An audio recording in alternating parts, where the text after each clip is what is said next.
गरीब माता पिता का आईएएस बेटा। दर्पणपुर गांव में श्याम नाम का एक लड़का रहता था। श्याम बहुत ही बुद्धिमान और चतुर था।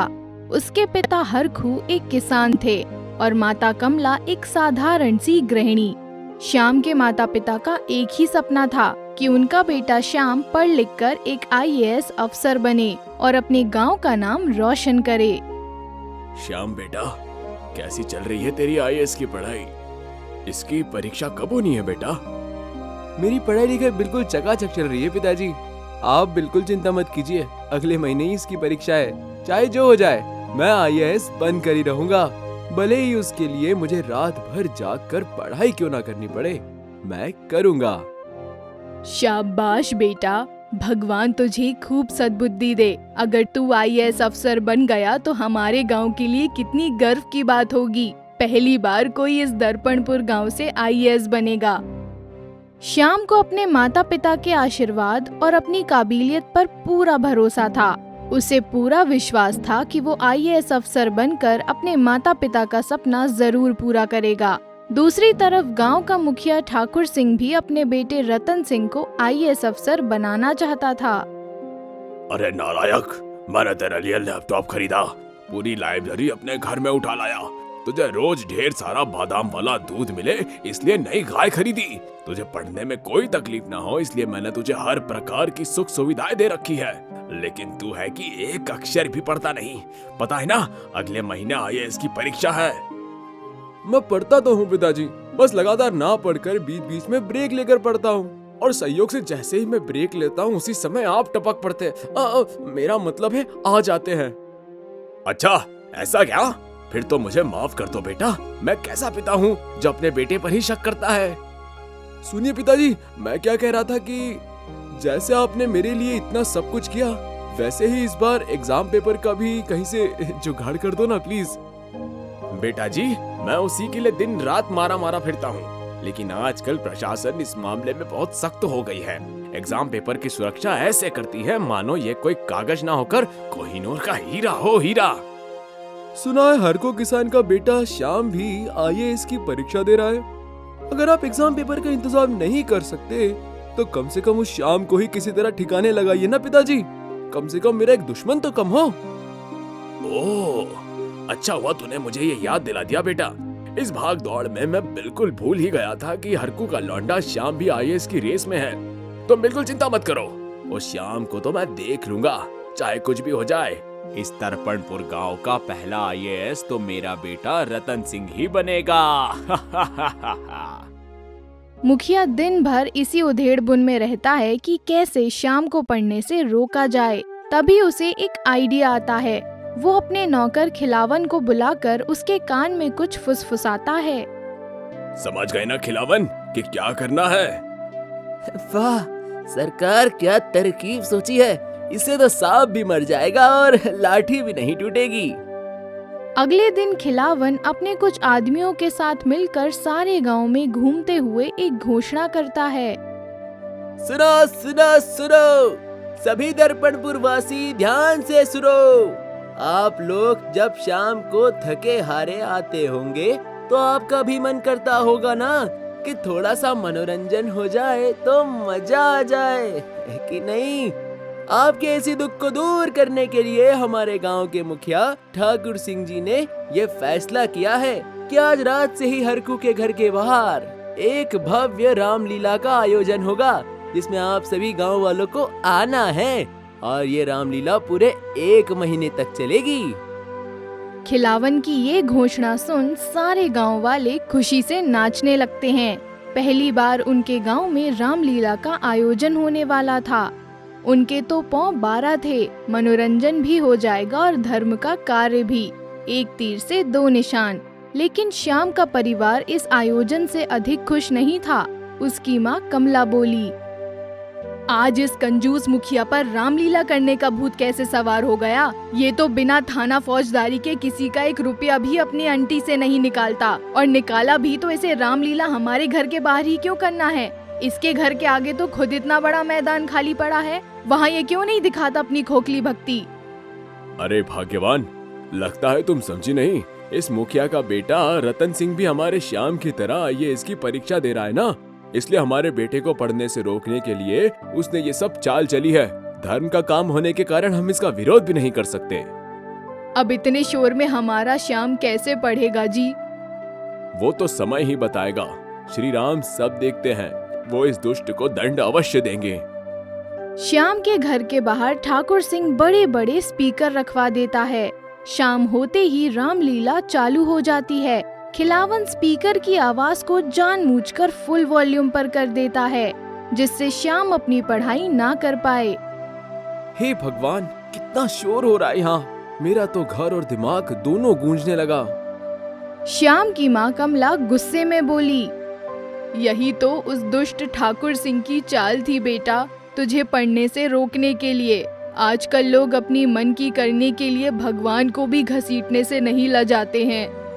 तुम परेशान मत हो माँ, ठाकुर सिंह चाहे जो तिकड़म लगा ले, तुम्हारे बेटे को आईएएस बनने से कोई नहीं रोक सकता। तभी श्याम को एक आइडिया आता है। उसकी पढ़ाई में कोई रुकावट ना पैदा हो, इसलिए वो अगले 1 महीने तक गांव के पास वाले गुफा में रहने का फैसला करता है और वहीं रहने लगता है। ये बात जाकर खिलावन ठाकुर सिंह को बताता है। ये सुनते ही ठाकुर सिंह गुस्से से आग बबूला हो जाता है। क्या कहा? वो चालाक श्याम अब अपने घर पर नहीं रहेगा? ये तो मैंने सोचा ही नहीं खिलावन कि वो दुष्ट श्याम ये चाल भी चल सकता है। हाँ, खामखा मेरे इतने पैसे बर्बाद करवा दिए उस कमबख्त ने। सुनो खिलावन। जी सरकार, कहिए, सेवक को क्या आदेश है? अभी जाकर गांव में घोषणा कर दो कि अब से रामलीला नहीं होगी। क्या कह रहे हैं सरकार? गांव वालों को पता चला तो वो आपकी खूब हंसी उड़ाएंगे और मुझे तो हो सकता है पीटने भी लगे। उन्हें जो करना है करने दो, जो कहना है कहने दो। उनके मुफ्त के मनोरंजन के लिए 1 रुपया तो क्या, 1 फूटी कौड़ी भी खर्च नहीं कर सकता मैं।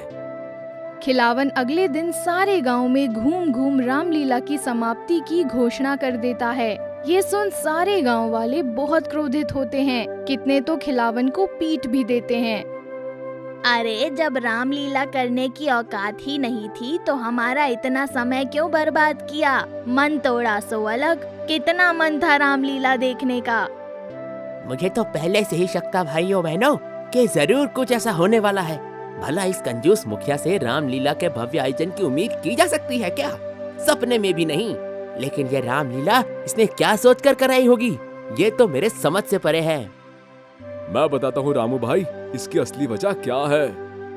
श्याम का पिता हरखू पीछे से बोल पड़ा। अरे हरखू, तुम आओ आओ, बताओ भाई, किस वजह की तुम बात कर रहे हो? हरखू गांव वालों को एक सांस में सारी बातें बता देता है कि कैसे अपने बेटे रतन सिंह के लिए उसके बेटे श्याम की पढ़ाई रोकने के लिए ठाकुर सिंह ने ये चाल चली थी। गांव वाले ये सुन बहुत क्रोधित होते हैं और ठाकुर सिंह को भला बुरा कहने लगते हैं। अब ये कहाँ का न्याय हुआ कि अपने बेटे के लिए दूसरे के बेटे की बलि दे दी जाए? ये तो दुष्टता की प्रकाष्ठा है। लेकिन एक बात तो मानना पड़ेगी हरकू, तेरा बेटा श्याम पढ़ने में बहुत होशियार है, बिल्कुल मेरी बेटी सुहानी की तरह। तब तू भी क्यों नहीं सुहानी बिटिया को आईएएस की परीक्षा दिलवा देता रामू? हमारे गांव में तो अनेकों पढ़े लिखे बच्चे हैं जिनको अगर सही दिशा मिल जाए तो वो अपनी बुद्धि से इस गांव का कायाकल्प कर देंगे।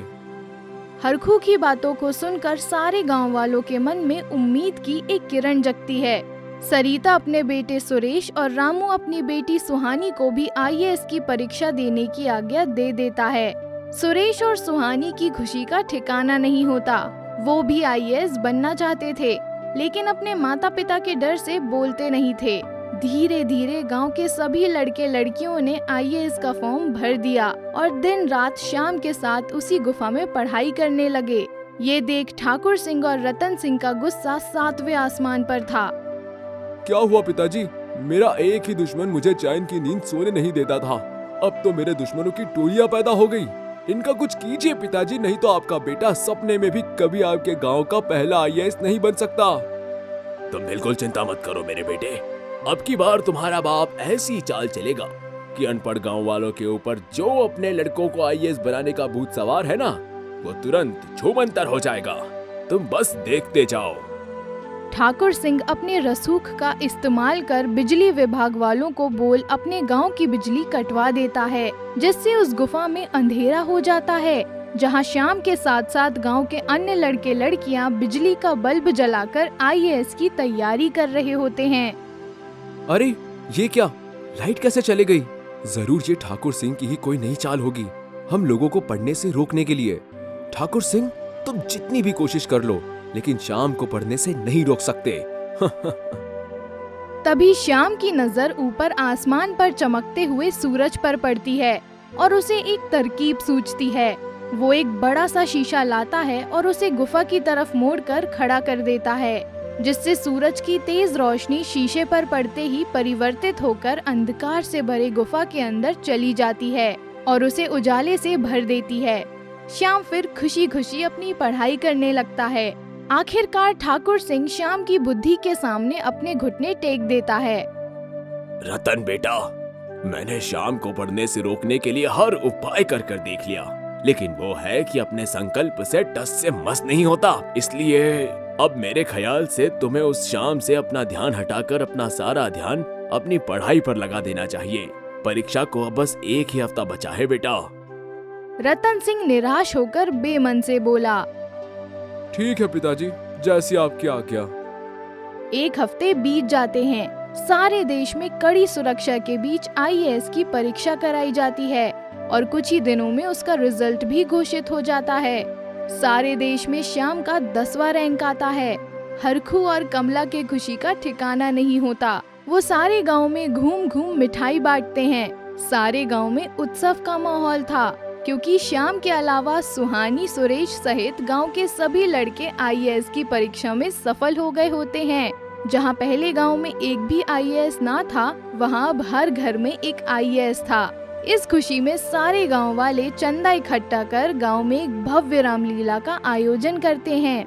दूसरी तरफ ठाकुर सिंह अपने बड़े से बंगले में बैठ गुस्से में हाथ मलता रहता है, क्योंकि उसका बेटा रतन सिंह आईएएस की परीक्षा में फेल हो गया होता है।